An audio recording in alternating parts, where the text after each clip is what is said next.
언제부터 이 숫자에 안심하게 됐는지 씁쓸합니다만 하루 신규 확진자 수가 200명대로 줄어들었습니다. 지난주 하루 440명대의 확진자를 기록했던 것에 비하면 확실히 나아지기는 했습니다. 하지만 안심할 수는 없겠죠. 22일과 23일, 그러니까 2주 전 주말 수도권의 이동량이 사태 초기 때만큼 그다지 줄지 않았다는 소식이 전해진 직후에 하루 신규 확진자 수가 치솟는 모습을 보였습니다. 덕분에 챌린지라고 부르면서 K-방역을 이끈 의료진의 감사를 표하는 행동이 유행을 끌고 있지만 방역을 이끄는 건 의료진뿐만이 아니라 우리 모두일지도 모르겠습니다. 그렇다면 최근 코로나19의 확산 상황과 함께 정부의 대책, 또 일상에서 우리가 스스로 해야 할 일까지 전문가와 짚어보겠습니다. 백순영 가톨릭대 의대 미생물학 교실 교수 나왔습니다. 교수님 안녕하십니까? 예, 안녕하세요. 네, 일단 확진자 수부터 좀 짚어보겠습니다. 어제 발표된 확진자 수가 299명입니다. 정말 아슬아슬하게 걸치기는 했습니다만 200명대가 돼서 조금은 진정되는 추세를 보이기는 했는데 최근 들어서의 확산세의 추세 좀 어떻게 보고 계십니까? 이게 299명이니까 300명이라고 볼 수가 있고요. 예. 실제로 441명 말씀하셨는데 그 이후로 숫자상으로는 줄어든 건 사실입니다. 371, 323, 299 이렇게 줄어들었는데 예. 문제는 이것이 줄어드는 숫자의 문제가 아니라 진단 건수가 토요일에는 적기 때문에 즉 한 10,000건 정도밖에 안 돼서 양성률을 보면은 오히려 더 올라갔거든요. 예. 그래서 오늘 나오는 결과하고 어제 299명 결과는 적게 나올 수가 있는데 제일 문제인 것은 이제 내일 제대로 정상적으로 진단을 했을 때 얼마나 숫자가 나오느냐 하는 것의 문제일 수가 있을 것이고요.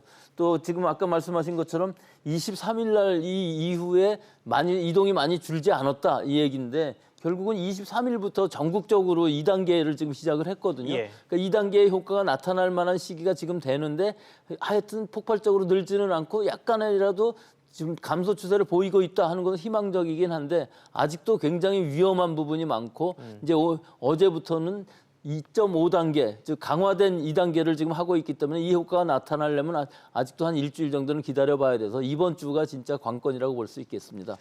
그렇군요. 자, 그리고 요즘 들어 제일 문제로 거론되는 부분이 경로를 알 수 없는 확진자들이죠. 그러니까 이 부분이 최근 2주간 21.5%, 그러니까 확진된 5명 중에 1명은 도대체 어디서 어떻게 걸렸는지 모르겠는 이런 상황이 펼쳐지고 있다고 하는데 이게 당연히 두려울 수밖에 없거든요. 특히 서울 수도권에서 지나가다가 내가 언제 어디에서 감염될지 모른다라는 부분이니까요. 그렇죠. 이게 뭐 아무리 높아도 뭐 10몇 %였었는데 지금 예. 전국적으로 계산했을 때도 21.5%고 이것을 한 2주간으로 평균을 내니까 이 정도 숫자가 나오는데 일시적으로는 서울의 경우에 있어서는 40%가 넘어가는 경우들도 많이 있었어요. 며칠간은. 이 얘기는 뭘 뜻하는 것이냐면 우리 지역사회에 있어서 무증상 전파가 상당히 많이 있었다는 것을 얘기하기 때문에 언제 어디서든지 이런 산발적인 집단 발생이 일어날 수 있다는 걸 뜻하는 것이거든요.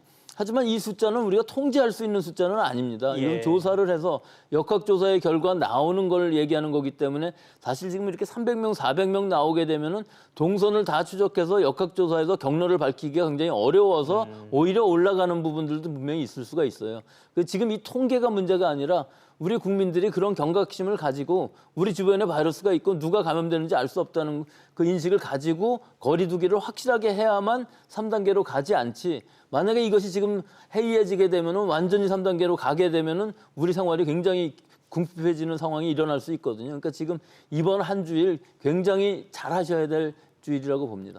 그렇군요. 자, 그리고 감염 재생산 지수라는 다소 생소한 숫자도 또 등장을 했습니다. 어제 정은경 질병관리본부장이 밝힌 수치인데 그러니까 확진자 1명이 감염시킬 수 있는 새로운 확진자의 수, 이거를 이제 지수화한 숫자라고 하는데 현재 기준으로 이게 1.5라고 하더라고요. 1명이 1.5명을 감염시키는. 그렇죠. 일단 한 명이 한 명을 감염시킨다고 그러면 상당히 정체되겠죠. 그렇게 며칠은 걸릴 테니까요. 그런데 만약에 한 명이 2명을 감염시킨다고 그러면 폭발적으로 늘어갈 수가 있는 것이거든요. 그러니까 이것을 1 이하로 줄인다면은 우리가 완전히 통제할 수 있는 범위 안에 들어가는 거니까 사실은 뭐 7월 말 이전에는 1 이하가 가능했었어요. 20-30명 나오고 했을 때는 이 감염 대상 지수가 1 이하였었는데 이것이 점점 올라가서 뭐 한 일시적으로는 2가 넘어가는 상황까지도 갔었는데 네. 지금은 어느 정도 이것도 줄어드는 상황에 있기는 하지만 아직 안심할 시기는 아닙니다.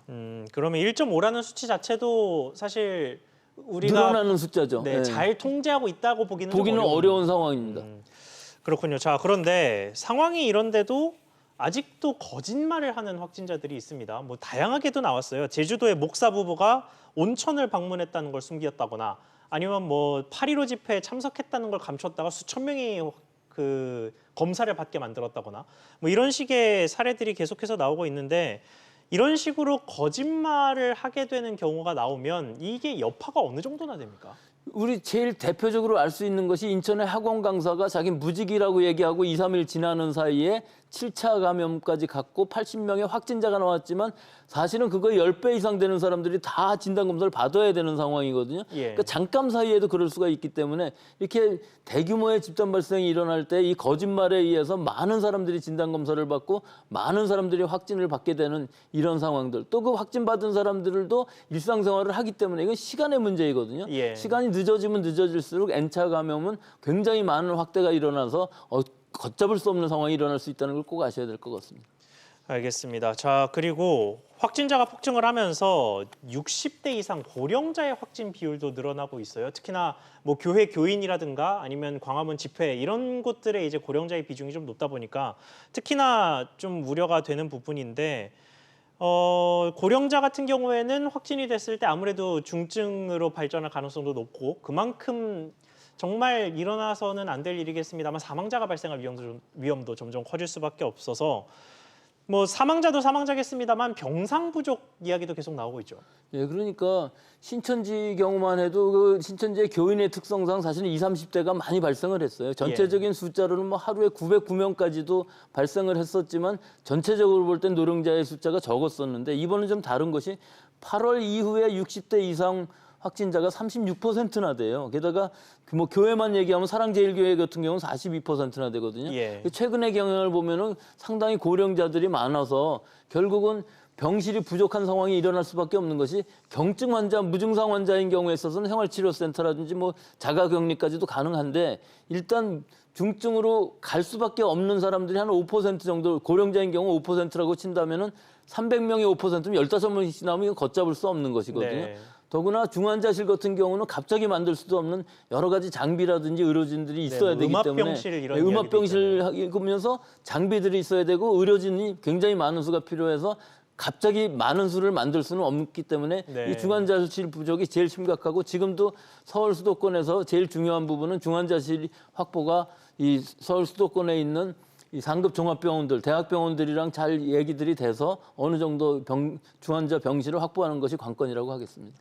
그렇군요. 자, 그리고 아까 잠깐 언급하셨습니다만 어제부터 이제 수도권을 중심으로 2.5단계 강화된 사회적 거리두기가 시행이 됐습니다. 그런데 벌써부터 부작용들이 나온다고 하더라고요. 지금 2.5단계 거리두기로 폐쇄가 된 곳이 PC방이거든요. 그런데 여기가 막히니까 이제 모텔에 최신식 컴퓨터를 설치해 놓은 소위 뭐 PC텔 뭐 이런 곳으로 사람이 몰린다고 하고요. 또 프랜차이즈 카페가 착석이 안 되니까 개인 카페로 몰려가서 좀 이게 결국은 거리두기가 무색해지는 이런 상황이 나왔는데요. 그렇죠. 뭐 결국은 풍선 효과라고 할 수가 있는 것인데요. 거리두기를 하기 위해서 그렇게 법적으로 조치를 취한다고 그래도 사실은 우리 전 국민들이 이런 방역 수칙 같은 걸 지키는 시민의식이 있어야만 또 거리두기라는 이런 사람 간의 접촉을 줄일 수 있어야만 이것이 되는 것이지 사실은 2냐 3이냐 그거보다도 더 중요한 우리 국민들의 합심된 마음하고 의료진들의 봉사하고 방역당국의 철저한 통제 이것들이 다 합쳐야만 잘 되는 것인데 예. 아직까지도 우리 시민들이 지금 이 사태의 엄중함을 많이 못 느끼고 계신 분들도 있는 것 같아서 적어도 이번 주일만은 PC건 모임이건 뭐 음주를 하든 뭐든지 다 하지 말고 좀 멈춰서 자. 지금 서울시에서 1000만 멈춘 주간이라고 지금 정했거든요. 그렇죠. 별로 반향은 없는 것처럼 보지만 일단 서울 수도권에서 지금 많이 발생하고 있기 때문에 서울 수도권이라도 잘 한다면은 이번 주 잘 지나가고 2단계 혹은 1단계까지 내려갈 수 있는 희망이 있긴 한데 아직 그런 상태까지 못 가는 것이 좀 아쉽고요. 이번 주에는 정말 중요하다고 보겠습니다. 그렇군요. 자, 그러면 지금 말씀하신 것처럼 곳곳에서 이제 충분한 시민의식이 올라오지 않는 이런 모습이 관측되고 있는데 아예 강제를 하기 위해서 3단계 거리두기를 지금이라도 시행하는 거에 대해서는 어떻게 생각하십니까? 네, 그래서 이제 그게 문제입니다. 3단계라는 것이 최고의 단계이기 때문에 예. 일단 가버리게 되면은 방역 효과보다는 부작용이 훨씬 더 커 보일 것으로 보이고요. 지금 2.5단계라는 거 하고 있으면서 한 일주일 동안 완전히 거리두기를 잘 한다면은 3단계로 가지 않아도 된다는 이런 희망도 볼 수 있지 않겠습니까? 예. 그런 공포감, 만약에 3단계로 간다 그러면은 우린 너무 힘들어진다는 공포감을 가지시고 지금 이번 주간 희망도 또 가질 수 있기 때문에 잘 하시면은 잘 될 것이고 잘못하면은 3단계로 간다는 이런 공포감 가지시고 이번 한 주일 잘 지내시길 바라겠습니다. 그렇군요. 자, 그리고 마지막으로 지금 뭐 방역 문자 받았다라는 분들이 수도권에서 정말 많이 늘어나고 있거든요. 이제 뭐 광화문 근처에 갔다는 이유로 뭐 확진 여부를 검사를 받아야 된다든가 뭐 이런 식으로 돼서 자기는 집회 참여도 안 했고 거리두기를 잘 했는데 굳이 내가 검사를 받아야 합니까? 뭐 이런 식의 반응들도 주변에서 꽤 있었어요. 그럼에도 불구하고 검사를 꼭 받아야 하는 이유, 또 검사를 받아야 하는 분들 어떤 분들이 있겠습니까? 지금 방역 당국에서 이 접촉자라든지 여러 사람들을 통제를 하기 위해서 찾아가서 진단을 받는 건 벌써 시간적으로 늦은 것 같습니다. 그래서 네. 지금 넓게 봐서 그 근처에 있었던 사람들이 다 자발적으로 무료로 익명으로 진단을 받을 수 있다 그러면은 통제가 가능한 것이거든요. 그래서 자기가 증상이 없다 하더라도 또 광화문에서 접촉이 없었다 할지라도 뭐 편의점이라도 들어갔다든가 그 동선에 겹친다면은 증상의 유무와 상관없이 먼저 받아보는 것이 지금의 방역으로서 맞을 것으로 그럼 보여서 광화문 이외에도 뭐 광화문 평소에서도 이외에도 마찬가지입니다. 근데 다른 쪽에서는 아마 접촉이 없었을 경우는 진단받기가 어려울 거예요. 무료가 아닌데 광화문 같은 경우 어떤 접촉이 의심될 경우는 보건소에서도 항상 진단을 받도록 권유를 하고 있고 무료로 해주기 때문에 그런 경우에서는 지금 주저하지 마시고 진단 받는 것이 지금 상황에 좋고 진단을 일단 받으시면은 자가격리를 하시면서 결과가 나올 때까지는